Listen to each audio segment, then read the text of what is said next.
Today we are going to learn about transmission systems in automobiles. There are three types of gearboxes that we are going to learn today, that is sliding mesh gearbox, constant mesh gearbox and synchro mesh gearbox. In the screen you can see it is a sliding mesh gearbox where there are three shafts: clutch shaft, lay shaft, reverse shaft, main shaft. The spur gears are mounted on all these shafts. All the gears on the lay shaft rotate at the same speed. When the D gear is slided on the main shaft towards left and engages with the C, the first gear is engaged. Similarly, when the second gear is moved to the right, second gear is engaged. When the D is moved to the right, we get reverse gear.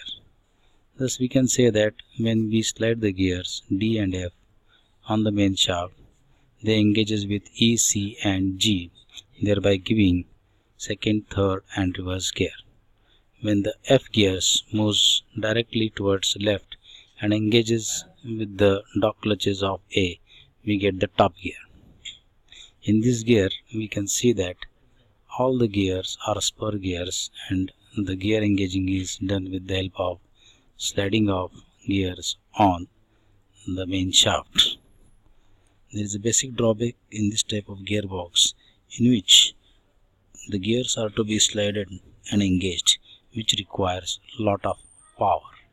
Hence, to overcome this difficulty, we are making improvement, and that is called as constant mesh gearbox. In constant mesh gearbox, there are again four shafts, which clutch shaft, lay shaft, reverse shaft and main shaft. The basic modification is the helical gears are used instead of spur gears. Hence there is a constant power supply from clutch shaft to main shaft gears, but the power is not transferred from main shaft gears to main shaft unless the dog clutches are engaged. In this case all the gears are in constant mesh, that's why the name is implied as constant mesh gearbox. The dog clutches on the splines have the internal splines and the main shaft has the external splines.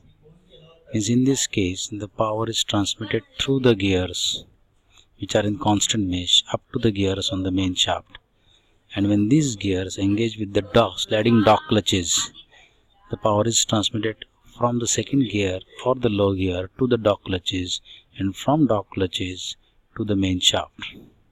There is no direct transmission from gear to the main shaft. As all the gears are in constant mesh, we say that it is a constant mesh gearbox. There are two types of dog clutches which are provided on this. One is for reverse gear and another is for low gear. For top gear and second gear there is another sliding dog clutch. This type of gearbox has advantages over the constant mesh gearbox, but still it has got some drawbacks, and to overcome these drawbacks synchro mesh gearbox is used. In synchro mesh gearbox, before engaging or disengaging the gears of the main shaft, they are synchronized by the synchronizing unit. That's why the name has implied as synchro mesh gearbox. There are two synchro mesh units, S1 and S2.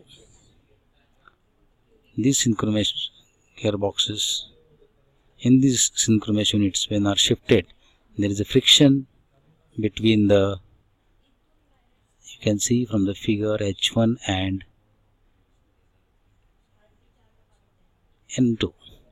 Thereby, due to friction, the speed of the gears and the synchronizing unit becomes the same, and when we move the sleeve S1 and S2 to K1 or to the K2, the gear engagement becomes easy. In this case, as the speed is synchronized, the gear shifting is very much easy. In this type of gearbox, again there are four shafts. All the gears are helical or are mesh, but the difficulty of engaging and disengaging dog clutch is overcome with the help of synchronizing unit.